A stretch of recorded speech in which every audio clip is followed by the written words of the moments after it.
Amém. Amém. Muito bem. Nós estamos vivendo um momento muito estranho para a igreja. Estamos aí passando por uma pandemia. Graças a Deus, o pior já passou.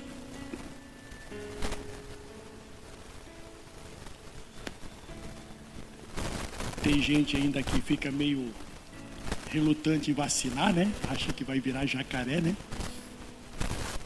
Mas enquanto a vacina vai cada vez mais se multiplicando, a gente vai tendo, né? Isso é natural, é só ver os números, né? A gente vê que a coisa vai melhorando. E tem muita gente que coloca as dificuldades da igreja ou as dificuldades das pessoas, da família, no Covid. O Covid é culpado hoje por muita coisa. Nós tivemos aí algumas grandes pandemias no mundo. Peste bubônica ou a peste negra, por exemplo, que foi no século XIV, matou mais de 100 milhões de pessoas no mundo. Mais de 100 milhões. A gripe espanhola, em 1918, matou aí aproximadamente 50 milhões. Alguns falam até em 80, 90 milhões.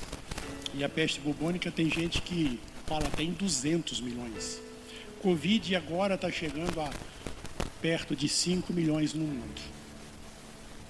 Só que o grande problema não é a pandemia em si, mas é o que acontece depois da pandemia. As pesquisas mostram que sempre depois das principais pandemias no mundo, o mundo se voltou para as mazelas da sociedade, para a libertinagem, para as coisas da carne. Isso aconteceu em todas as pandemias, todas. O povo se afastou de Deus e voltou para o mundo, com a desculpa e com a justificativa da pandemia. Então as nossas orações precisam ser não somente pelo fim da pandemia, mas o que vai acontecer com o povo depois dessa pandemia. Só que quando nós vimos a situação do Brasil hoje, nós também precisamos entender como esse Brasil estava antes da pandemia. Nós, antes da pandemia, éramos o país com o maior número de transtornos de ansiedade do mundo. Nós éramos o segundo no mundo no consumo de calmantes. E nós somos o país mais depressivo da América Latina. Então a gente já vinha numa situação triste. E com tudo isso, eu tenho algumas coisas que têm me preocupado muito, muito. E eu vou querer e vou compartilhar com vocês hoje. Falamos um pouquinho de manhã e vamos falar um pouquinho agora à noite. Sobre o momento do cristianismo no mundo. Isso que a gente vai falar. Eu estou aí escrevendo um livro, né? Já faz um tempo. Quero ver se eu consigo terminar logo. Em nome de Jesus, vim lançar aqui na igreja. E o título do livro chama-se Brasil, um país cristão de faz de conta. E nós vivemos um momento muito complicado no mundo, e especialmente no Brasil, do cristianismo. Para vocês terem uma ideia, na Espanha, o número de ateus e agnósticos já superam o de cristãos. Na França, a maior parte da população não é cristã. Na República Tcheca, último censo, 60% da população se declarou ateu. Na Noruega e na Suécia, 50% disseram sem religião. Se a gente pegar dados mais completos, a gente vai ver que na Europa isso aconteceu nos últimos 40 anos, Ou seja, a nossa geração. A nossa geração. Nos últimos 40 anos, o número de cristãos no mundo, na Europa, caiu de 95% para 76%. Nos últimos 40 anos. Nos Estados Unidos, nos últimos 40 anos, o número de cristãos caiu de 96% para 86%. Se a gente pegar a América e Europa juntos, nos últimos 40 anos, o número de cristãos caiu de 93% para 63%. Só há um continente onde o cristianismo cresceu, na África. Sabe por quê? Vou pegar uma aguinha aqui.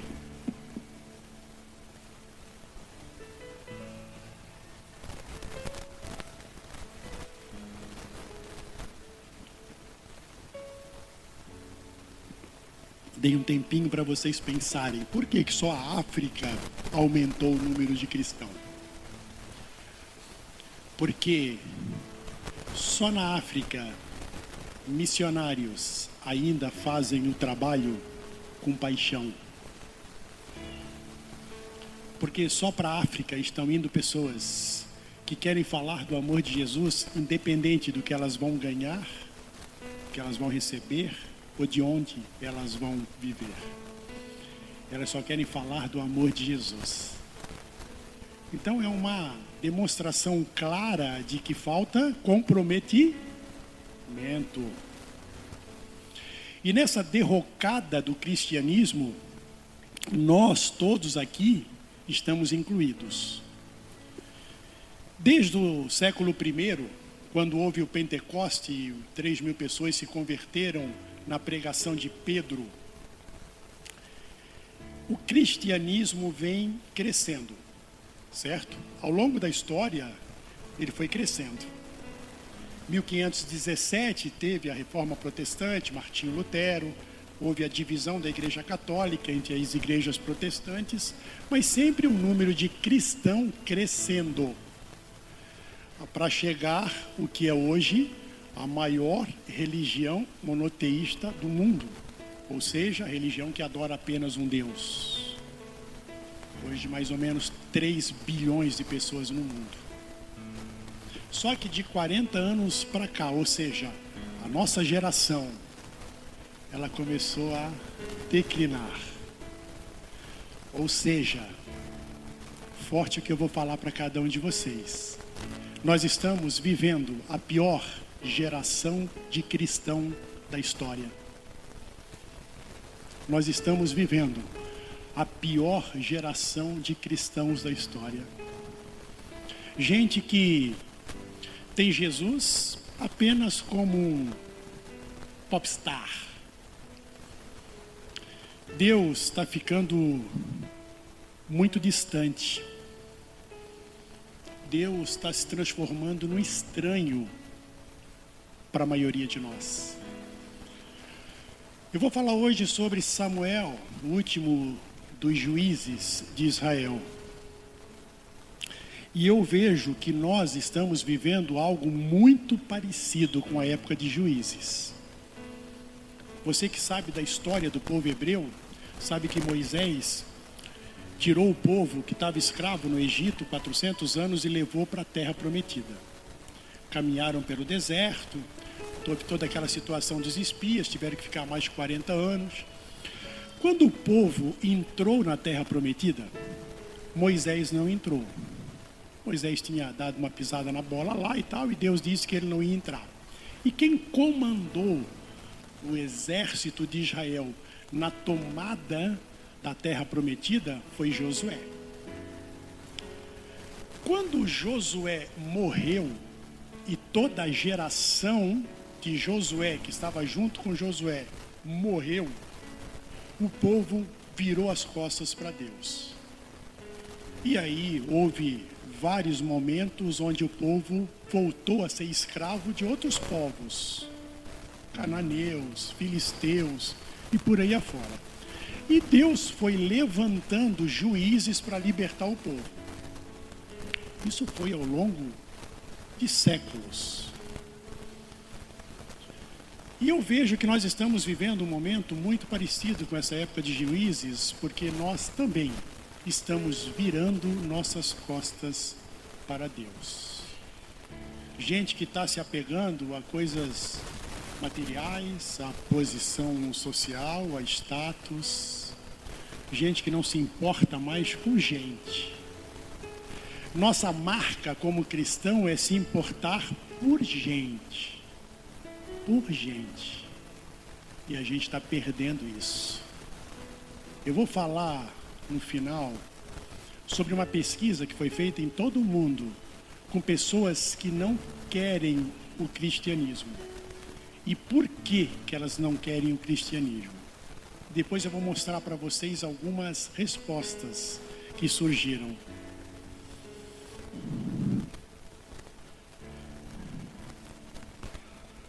E quando eu falo sobre esse momento que a gente vive no mundo, e cito a época de Juízes, eu não posso deixar de falar de Samuel. Um cara muito doido. Um cara que ungiu 2 reis. Cara, 2 reis.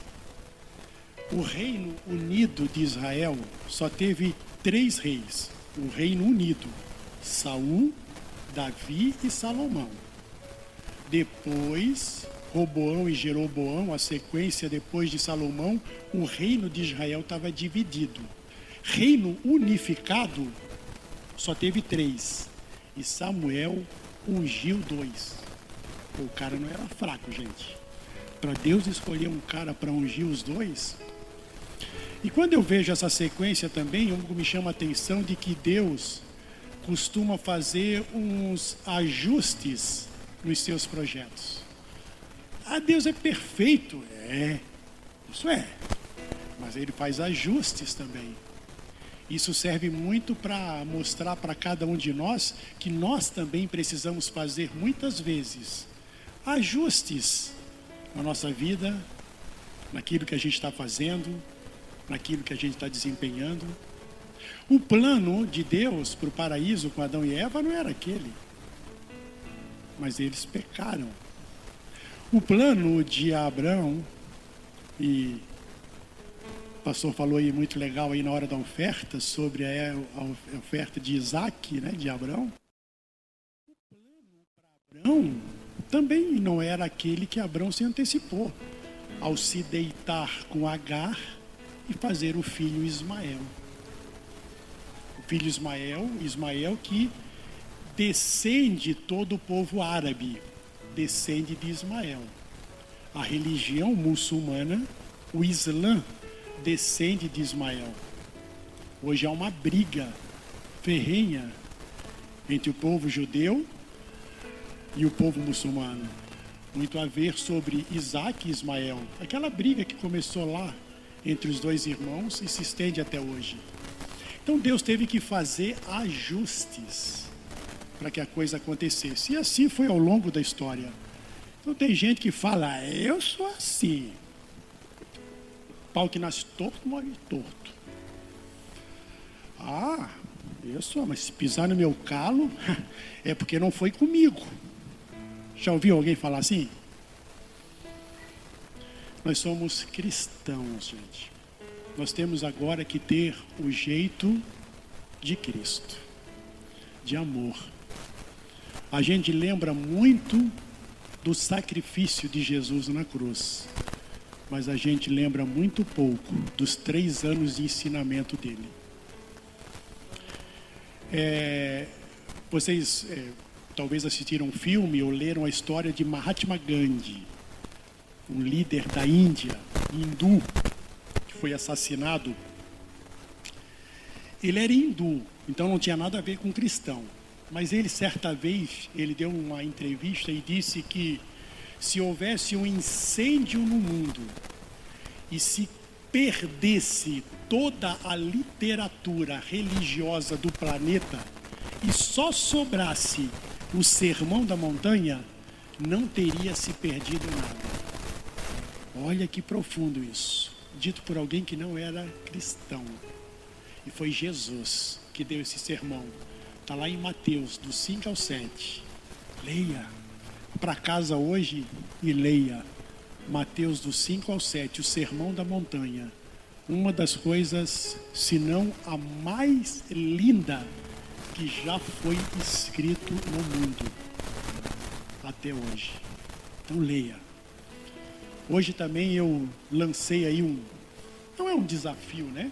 Uma sugestão de leitura para o povo da manhã. Eu queria lançar para vocês também. Nesse momento todo que a gente vive do cristianismo no mundo, é importante que a gente se apegue na palavra de Deus. Tem gente que só pega a Bíblia no dia do culto. Graças a Deus que não acontece isso aqui em Guaratuba. Mas lá na minha região lá é muito comum isso. Mas é preciso que a gente crie e desenvolva o hábito de ler a palavra todos os dias. E eu gostaria de fazer uma sugestão para todos vocês, que durante esse mês de outubro, vocês coloquem como alvo, ler o livro A Carta aos Romanos. Leiam Romanos, em nome de Jesus, durante esse mês. Ali é um modelo do que é ser cristão. Uma das coisas mais lindas da Bíblia, essa carta aos Romanos. Eu a considero o 5º evangelho. Linda. Então, se você puder, leia esse mês, propósito, a carta aos Romanos. Mas eu quero falar um pouquinho sobre esse cara, Samuel. E você que está com sua Bíblia, leia 1 Samuel 3, 19 ao 21. 1 Samuel 3, 19 ao 21.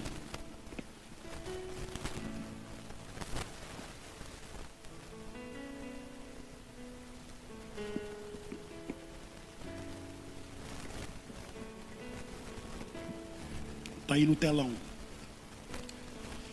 Não é porque a igreja coloca no telão todos os domingos os textos que eu não preciso ter Bíblia, tá? Só uma dica aí. Crescia Samuel e o Senhor era com ele, e nenhuma de todas as suas palavras deixou cair em terra. Todo Israel, desde Dan até Berseba, conheceu que Samuel estava confirmado como profeta do Senhor. Continuou o Senhor a aparecer em Siló, enquanto por sua palavra o Senhor se manifestava ali a Samuel. Pai, eis a tua palavra, Senhor, que o Senhor possa falar aos nossos corações conforme a tua vontade, conforme a tua graça. Nós agradecemos por essa oportunidade. Nós nada somos sem a tua presença, e nós pedimos em nome de Jesus que o Senhor fale primeiro ao meu coração e assim fale ao seu povo, em nome de Jesus, amém. Quando fala ali de Dan a Berseba, é mais ou menos agora como a gente fala do Oiapoque ao Chuí, né? Então é na terra prometida, toda a terra de Israel. Então Dan está numa ponta, Berseba está na outra. Então por isso que a Bíblia cita que ele era conhecido em todo Israel. Samuel era um cara que teve uma história muito louca, porque ele era filho de Ana, e Ana, a sua mãe, não podia ter filhos. Você conhece a história. E todos os anos eles subiam ao templo para orar, era um costume, e as pessoas tiravam muita onda de Ana, porque ela não podia ter filhos. E naquela época era algo que era muito criticado, muito julgado, a mulher que não podia ter filhos. E isso fazia com que Ana constantemente se entristecesse. E numa dessas idas ao templo, havia lá o sacerdote Eli. Ela orou e pediu que, se o Senhor a abençoasse com um filho, que ela daria para o Senhor esse filho. Compromisso. Muita gente aí que faz compromisso, faz aí um desafio e acaba falhando. É muito comum hoje nas igrejas, às vezes as pessoas vamos fazer um projeto, vamos fazer alguma coisa, precisamos disso, pessoal que possa ajudar aqui, aquilo lá. Não, bota aí. Não, é 10 pacotes de fralda, pode botar aí. Aí passa um ano e não vem a fralda. Então tem gente que assume os compromissos aí e acaba deixando para trás. Ana teve o filho, mas não esqueceu do que ela tinha prometido ao Senhor. E ela levou para Eli. Naquela época, o sacerdote era o cara que era o representante de Deus aqui. Então, todas as pessoas iam até o sacerdote para que ele pudesse, então, orar e falar as coisas que Deus tinha para aquela pessoa. A partir de Jesus, isso parou. Porque Jesus nos dá essa liberdade para que a gente fale diretamente com o Pai. Hoje eu e você temos essa liberdade de falar com o Pai. Olha que doido isso. É só falar no nome de Jesus. Só falar no nome de Jesus a gente fala em qualquer momento. A gente pode estar dirigindo, pode estar lá na praia, pode estar na praça, pode estar tomando banho, estar no banheiro, pode estar na faculdade, pode estar na escola. Qualquer lugar, qualquer momento, nós temos a liberdade para falar com o Pai. Ai, que doido isso. E mesmo assim, a gente acaba desperdiçando muito esses momentos. E aí Samuel, então, quando nasce, a mãe, depois que ele para de mamar, a mãe leva, assim como havia prometido para Deus, Samuel lá para o templo. E aí ele é criado pelo sacerdote Eli. A vida de Samuel não foi fácil, gente. Porque Eli tinha 2 filhos, e os 2 filhos de Eli não eram flor que se cheira. Pensa 2 caras ruins. E esses caras devem ter feito da vida de Samuel o inferno. Porque imagina, se 2 irmãos que têm um relacionamento com Deus recebem uma criança, o pai começa a dar um tratamento especial para essa criança. 2 caras que já têm um relacionamento com Deus, já a tendência é ficar, o cara nem é filho, tal. Imagina um cara que não tem relacionamento nenhum com Deus. Então Samuel, ele cresceu assim. E quando a gente olha para a vida de Samuel, olha para a maneira como ele foi chamado, para a maneira como ele conduziu a vida dele, nós fizemos algumas reflexões que servem exatamente para o momento que a gente está vivendo agora. E através dele eu quero compartilhar com vocês algumas lições. A primeira delas é vencer o medo. Vencer o medo. Fala pro seu vizinho do lado aí, larga de ser medroso.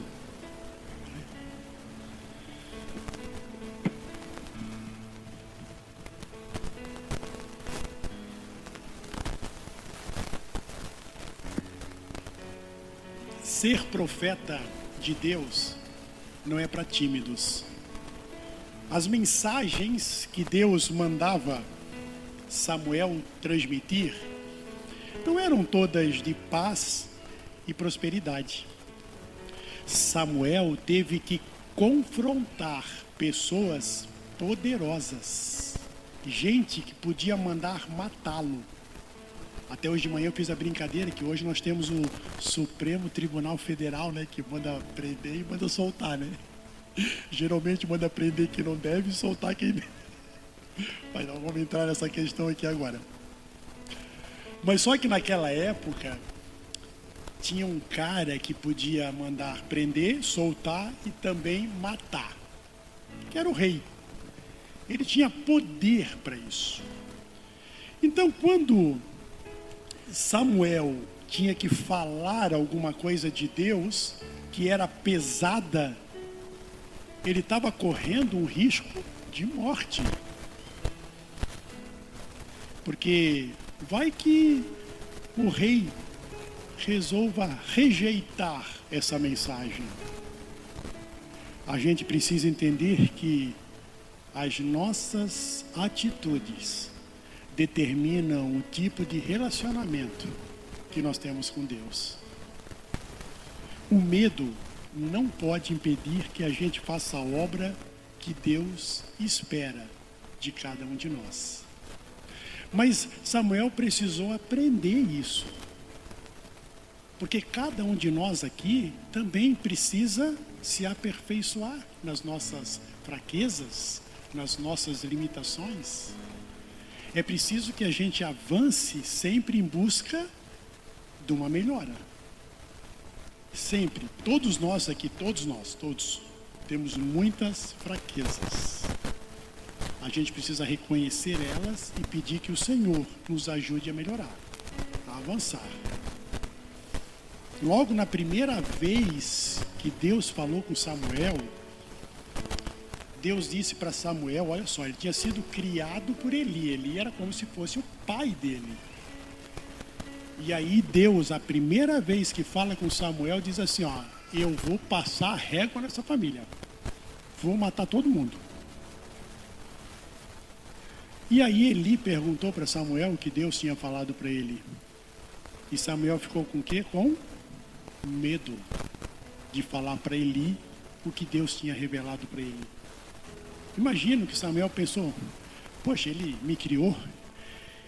Eli era um homem temente a Deus, tinha bons testemunhos. Certo, Samuel pensou, como é que eu vou falar para ele agora que Deus disse que vai matar todo mundo?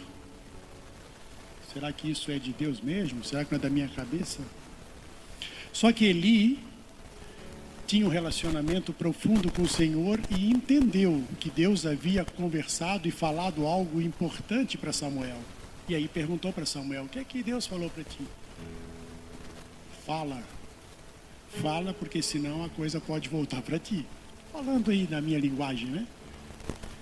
Então Samuel teve medo a primeira vez. Mas depois disso, ele entendeu que o mais importante não é fazer a vontade dos homens, mas sim de Deus. Muitas vezes você se preocupa demais em agradar o seu irmão, agradar a sua comunidade e desagradar a Deus. Porque muitas vezes, ao agradar as pessoas, nós estamos desagradando a Deus.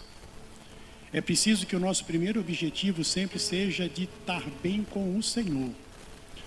Nossas igrejas hoje estão cheias de gentes frustradas, magoadas, porque sofreram decepções nos seus ministérios, nas suas obras. Hoje, os pastores passam a maior parte do tempo nas igrejas resolvendo conflitos internos, o que está errado. Eles deveriam se preocupar com o povo que está vindo, o povo que quer ouvir falar de Jesus, mas não, a maior parte do tempo é resolvendo conflitos. Gente de um ministério, gente de uma obra, gente que se magoa porque o fulano não deu paz, gente que se magoa porque não foi chamado para aquela obra, gente que se magoa porque não foi convidado para alguma coisa, gente se magoando fácil, gente se frustrando facilmente. Olha só, Moisés, quando tirou o povo do Egito em direção à terra prometida, mais ou menos 2,5 milhões, 3 milhões de pessoas andando com ele no deserto. 95% desse povo falava mal dele e murmurava. Pensa, você está reclamando do irmãozinho que falou de você? Moisés tinha mais de 2 milhões no ouvido dele. Ah, você está reclamando porque o irmãozinho falou hoje ou na semana passada? Moisés tinha mais de 2 milhões que falaram e murmuraram e criticaram durante 40 anos. 40 anos. E o que é que ele fez? Ele seguiu para o alvo. para o objetivo, que para ele o mais importante era o que Deus estava pensando da vida dele. O mais importante é o que Deus estava vendo, a dedicação dele. Para ele o mais importante era aquilo que ele estava fazendo para Deus. Para Deus. O que Deus estava realizando através dele. Porque uma coisa você precisa guardar no seu coração. O mais importante não é o que você faz para Deus, mas o que Deus deseja fazer através de você. Então ele não perdeu o foco. Então as nossas igrejas hoje estão machucadas. Muitas vezes por culpa até da própria liderança, que durante muito tempo se preocupou tanto com os de fora e esqueceu os de dentro. A igreja primitiva tratava muito e cuidava muito daqueles de dentro.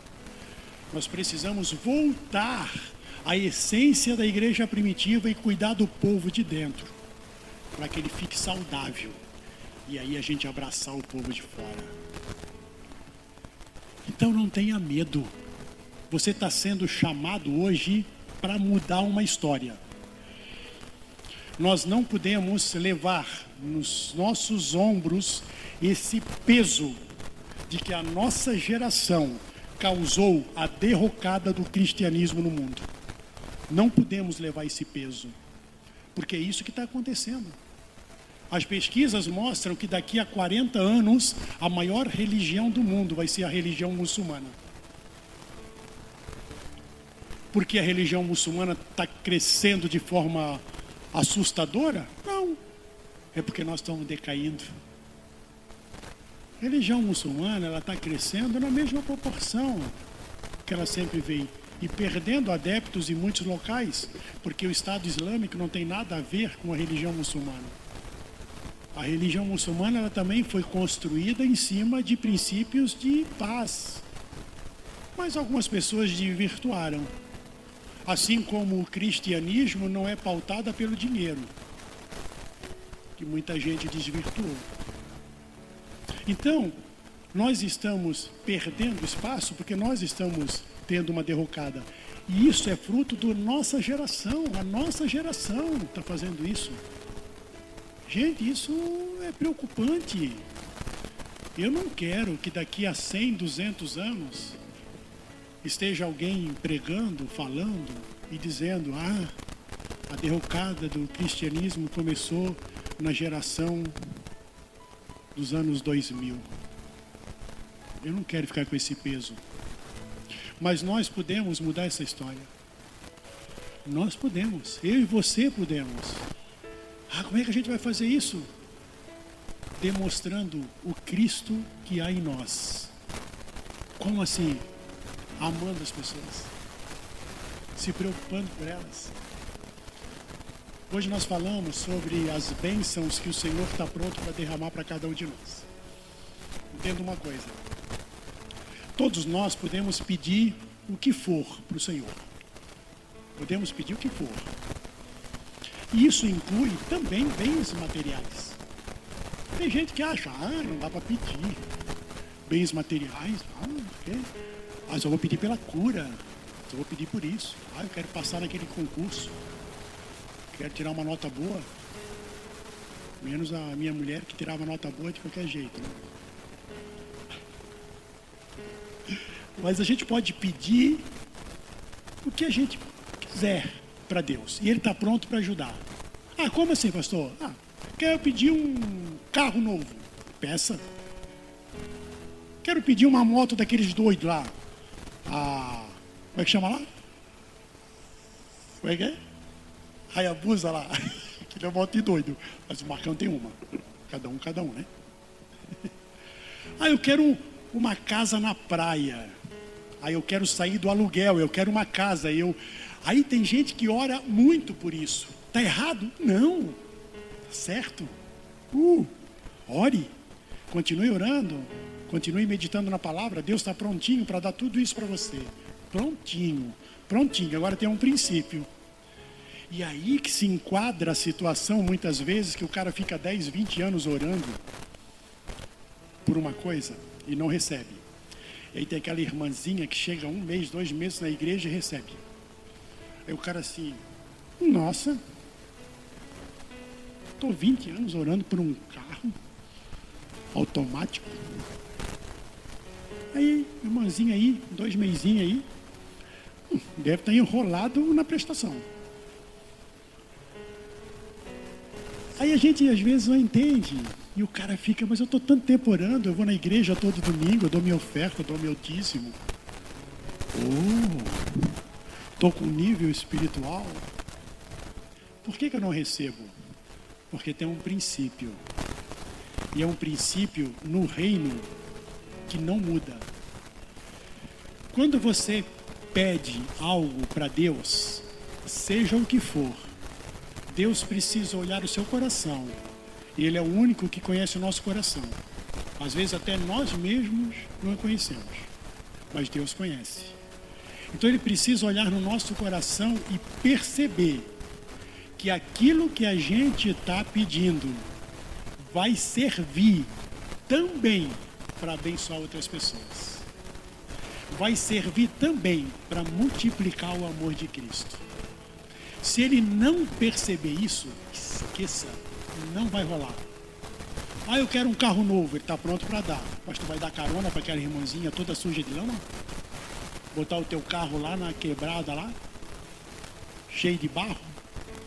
Ah, tá pedindo uma casa, tu vai abrir a tua casa para falar do Senhor Jesus? Tu vai abrir tua casa para montar um grupo de oração? Cara, se não rolar isso, Deus não vai te dar. Então aprenda primeiro a ter amor pelas pessoas e compartilhar o amor de Cristo pelas pessoas. Vença isso.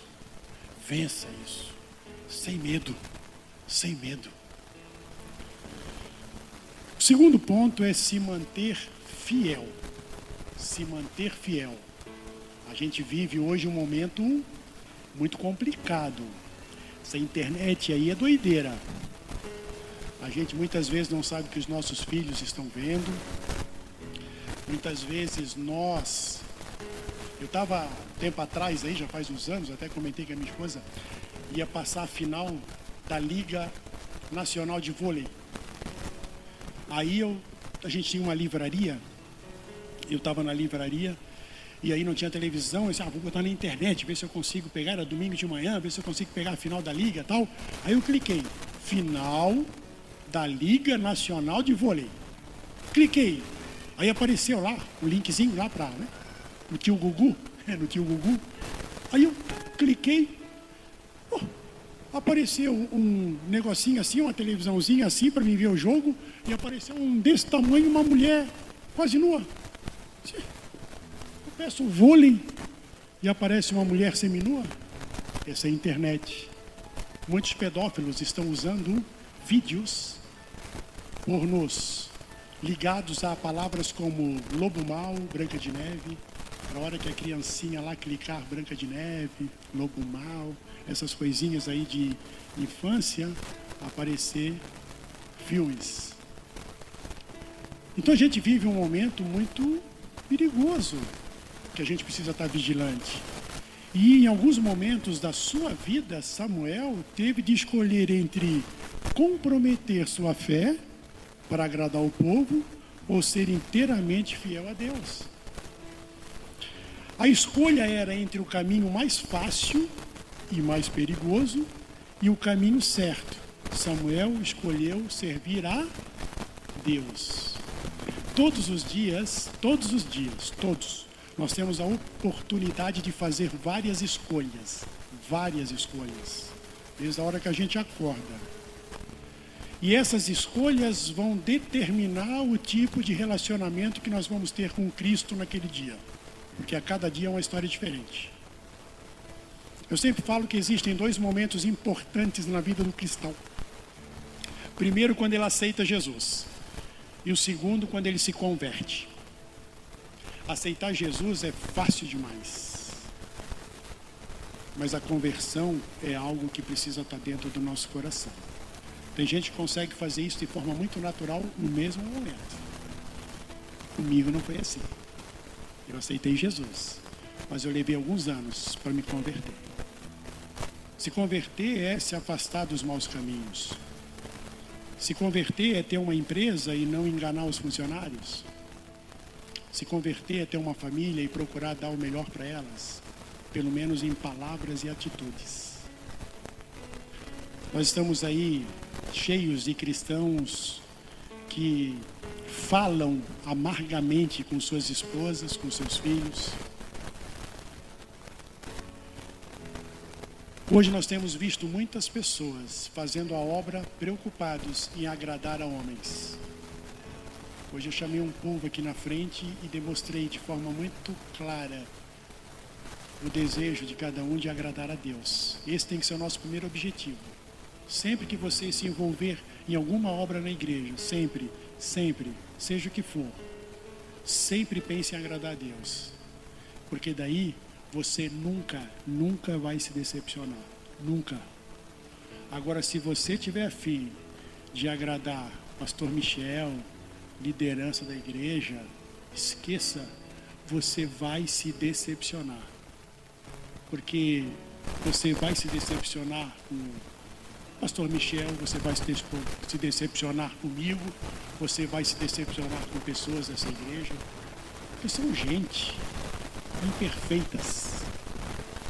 Então, quando você focar os seus objetivos e as suas aspirações, sempre coloque Deus acima disso. Sempre. Não importa o que está pelo lado. O que importa é Deus. O que Ele está pensando de mim. Em nome de Jesus. A pressão para desobedecer a Deus e se conformar com o pecado, às vezes, é muito grande. É muito grande. Muitas vezes a gente insiste no pecado e começa a justificar esse pecado. Só que Deus abençoa quem se mantém fiel. Tem muita gente que questiona por que Davi era um homem segundo o coração de Deus se ele pegou uma mulher de um cara que era uma mulher casada e mandou matar o marido dela. Isso foi certo? Não. Claro que não. Ele amava a Batseba. Mas foi errado ele tomar e mandar matar o seu marido. Só que Deus o puniu ao matar o primeiro filho deles, o primeiro bebê. Depois veio Salomão. Mas nesse momento de angústia, quando ele estava orando e ele estava perdendo o filho, primeiro, ele prometeu para o Senhor que ele não repetiria. Ele falou para o Senhor que ele reconhecia os seus erros. E no final da vida dele, ele estava numa cama, mas ainda lúcido, legal, mas ele estava triste. E os seus servos mais próximos falaram que o melhor que tinha a fazer era encontrar uma mulher belíssima, a mais bela de Israel, e colocar na cama com Davi, que daí ele ia ficar alegre. E assim o fizeram. E procuraram por toda Israel a mulher mais linda e virgem. E a buscaram e a colocaram na cama com Davi, com o rei. E a Bíblia fala que Davi não a conheceu. Davi não a conheceu. Porque ele sabia do que ele tinha prometido para o Senhor. Ele não repetiu o erro. Ele não repetiu o erro. Tem muita gente aí pisando na bola, pedindo perdão para o Senhor, mas repetindo os mesmos erros, os mesmos erros, os mesmos erros. Terceiro ponto que eu quero compartilhar com vocês é não julgar pela aparência. Depois que Deus rejeitou Saul como rei, porque Saul era um cara da hora, mas pisou na bola. E aí Deus rejeitou Saul e pediu que Samuel então fosse ungir um dos filhos de Jessé para ser o novo rei. E o Samuca foi embora, foi lá para a casa de Jessé. Quando Samuel viu o primeiro filho de Jessé, que era um guerreiro, Samuel logo pensou: ah, esse deve ser o rei. Mas Deus disse para Samuel que Eliabe não era o rei. Ele tinha boa aparência, forte, sabia lutar, completamente diferente de Davi. Mas Deus se interessa pelo coração das pessoas. Tem muitas vezes gente que acha que não é capaz de realizar alguma coisa porque, eu não conheço muito da Bíblia, eu não sei orar. Entenda uma coisa: todos que Deus chamou para realizar uma grande obra não seriam escolhidos por qualquer um de nós aqui. Não seriam escolhidos. Porque assim como Paulo escreveu aos Coríntios, Deus escolhe as coisas loucas desse mundo para confundir as sábias. Então, se coloque diante do Senhor. Ele não está preocupado onde você mora. Ele não está preocupado com o que você está vestindo. Como que você veio para a igreja. Ele está preocupado com o seu coração. E a obra dele só vai poder continuar sendo realizada se cada um de nós se dispuser com o nosso coração a realizar essa obra e fazer essa história da derrocada do cristianismo mudar. E eu creio que nós podemos reverter isso. Como qualquer pessoa normal, Samuel avaliava as coisas de acordo com o que conseguia ver. Mas as aparências podem enganar. Samuel teve que aprender a confiar mais em Deus do que nas aparências. Confie mais em Deus. Confie mais em Deus do que em aparências. Em Provérbios 14:12 diz que há caminho que parece certo ao homem, mas no final conduz à morte. Por isso é muito importante pedir a orientação de Deus. Quando Deus deixa claro que algo não está certo, obedeça a Deus e não siga esse caminho. Gente, nós temos o Espírito Santo agora. Quando Jesus subiu aos céus, ele mandou o Espírito Santo para nós. E aí, ele vive em nós. E agora não tem jeito. Quando a gente vai fazer alguma coisa, o Espírito Santo nos dá uns toques. E quando é alguma coisa errada, ele incomoda a gente. Ele incomoda.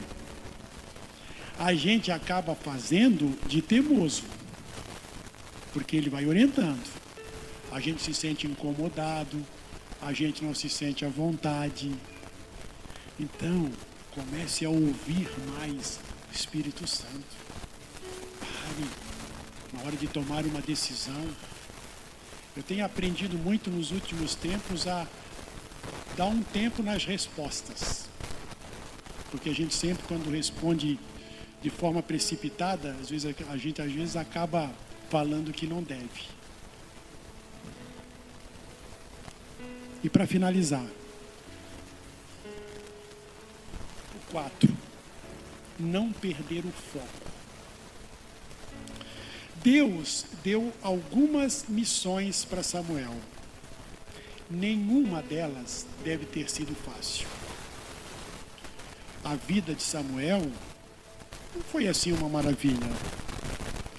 Os filhos de Eli, Ofni e Finéias, aterrorizavam Samuel. A Bíblia é clara em informar que os filhos de Eli eram incrédulos. Olha o que diz lá em 1 Samuel 2,12.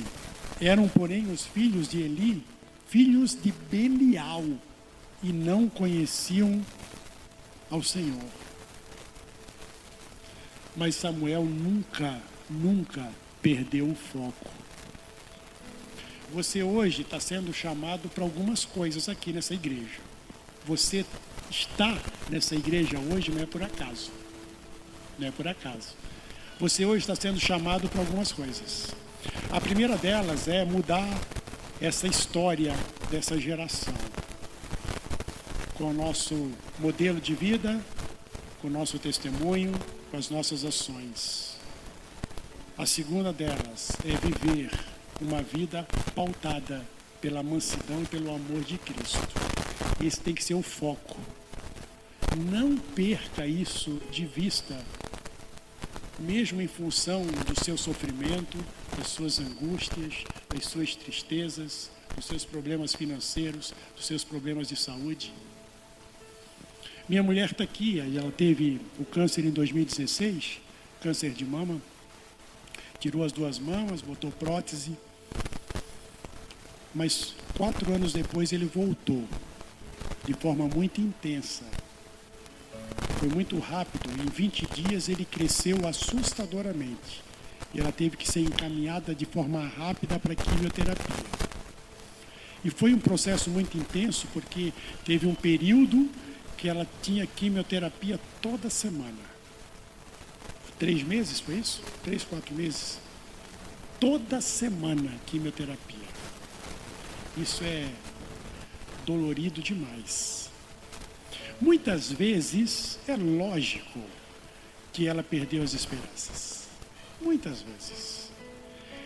Mas nesse mesmo momento em que ela achava que não ia conseguir, nesse mesmo momento o Senhor dava força para ela através de circunstâncias. Eu brinco muito, então eu chegava em casa, botava umas pilhas nela, brincava muito, mas a gente sempre conversava. E uma coisa nós nunca tivemos dúvida, independente do que iria acontecer, Deus não ia deixar de ser Deus na nossa vida.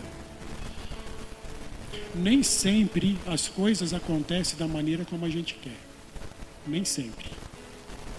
Aliás, na maioria das vezes as coisas acontecem da maneira como a gente não deseja.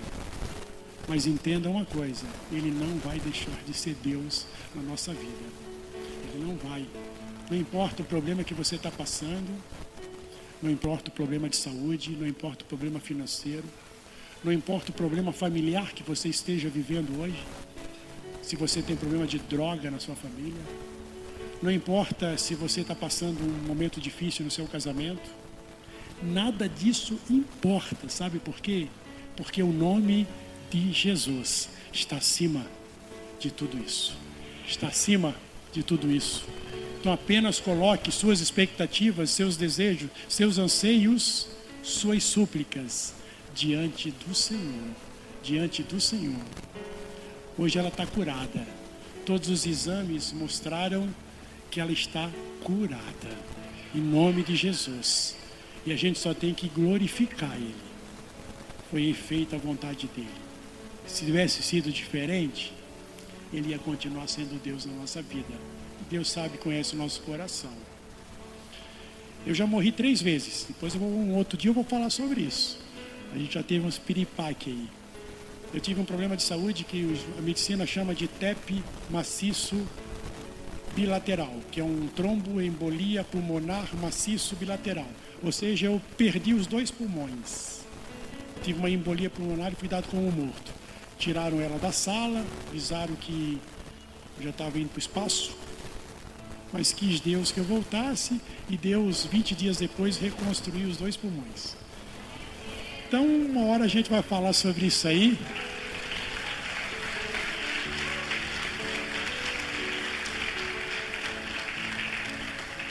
Eu fui fazer umas pesquisas, né, porque a gente sempre fica meio assim, né? Quando eu acordei na UTI, depois de uns dias, e não sabia nem direito o que tinha acontecido comigo. A experiência foi muito doida, porque eu vi Cristo, eu vi Jesus. E eu perguntei para um médico como é que ia ser minha vida. Como é que vai ser minha vida, se Deus tinha me poupado, né? Mas eu imaginava que eu ia ficar com oxigênio para o resto da vida, porque eu já estava 4 dias com o oxigênio, não conseguia tirar o oxigênio. E aí o médico tinha dito, olha, como vai ser a tua vida eu não sei. Uma coisa é certa, o que tu perdeu de pulmão, o que tu perdeu, não se recupera mais. Com o grau do que eu tive, os meus exames estão na Faculdade de Medicina lá da Univale Itajaí. Continua lá. Uma aula de medicina foi lá no meu apartamento. O pessoal levou os estudantes de medicina que estavam se formando para... E eu lembro que o médico olhava meu exame assim e dizia assim, ó, tá vendo? Ó, aqui e tal, foi o TEP maciço e tal. E ele tá ali, ó, tá vivo. E eu ficava atrás assim... porque do jeito que ele falava. Eu comecei a fazer algumas pesquisas e eu vi que ninguém sobreviveu com o que eu tive.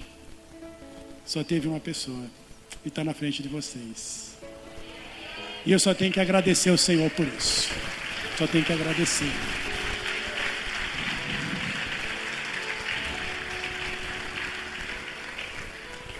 Eu falei, nós tivemos a livraria durante 7 anos. E a livraria, eu ia sempre na livraria de manhã, tinha culto de manhã na igreja, tem até hoje. E aí quando as pessoas saíam do culto da igreja, elas passavam na frente da livraria, elas não me viam, porque eu estava sentado no lado do vidro, que era lotado. Mas eu as via e eu ouvia o que elas falavam, logo na saída do templo.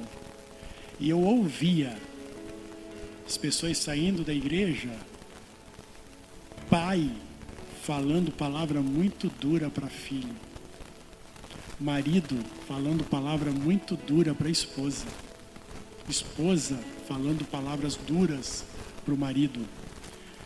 E eu ficava imaginando, Jesus, estão saindo da igreja, imagina esse povo na casa, cristão falando de forma agressiva, mansidão, fruto do Espírito. Paulo falou muito sobre isso. Mansidão.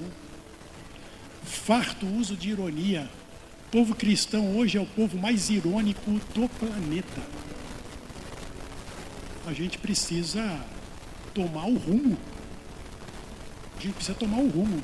Nos últimos 10 anos, as pesquisas mostram no Brasil que o número de divórcios entre evangélicos alcançou o mesmo número de católicos, ateus e agnósticos. Ou seja, o povo evangélico se separa na mesma proporção. Não tem mais diferença.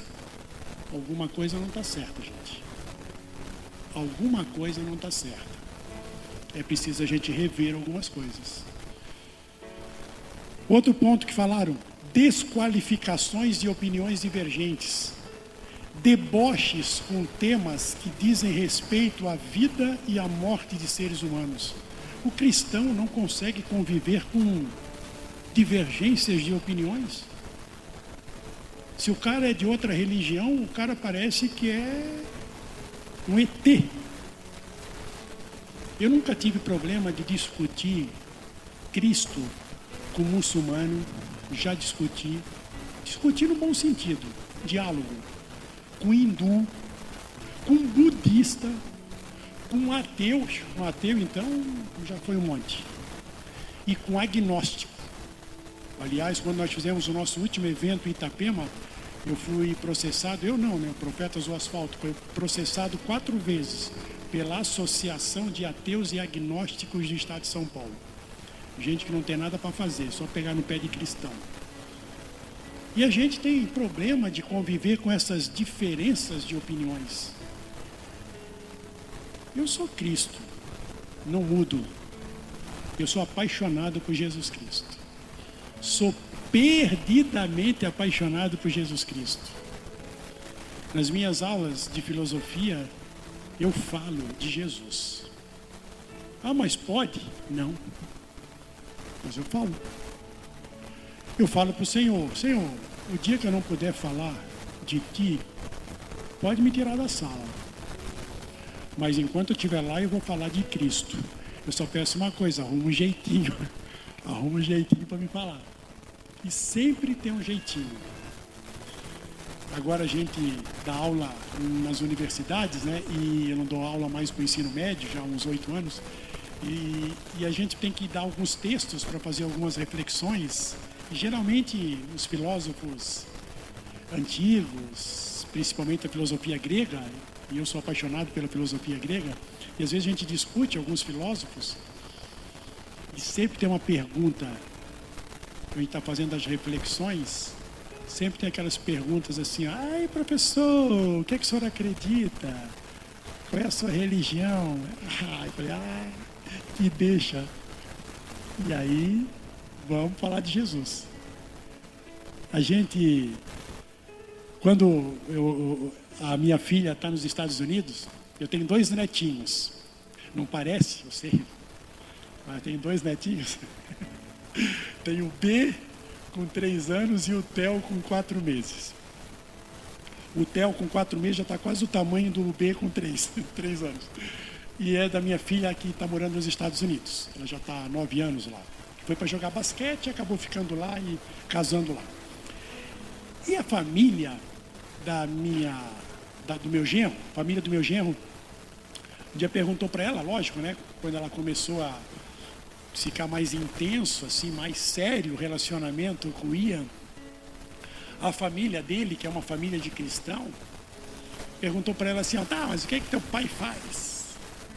Aí ela falou: né, meu pai é professor de filosofia e sociologia.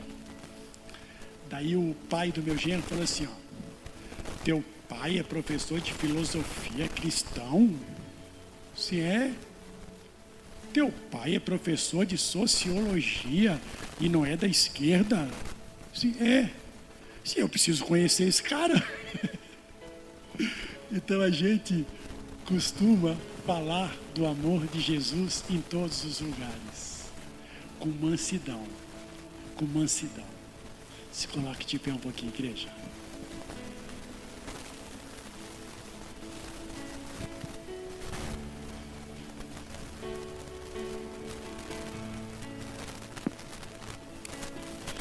Nós vamos adorar o Senhor.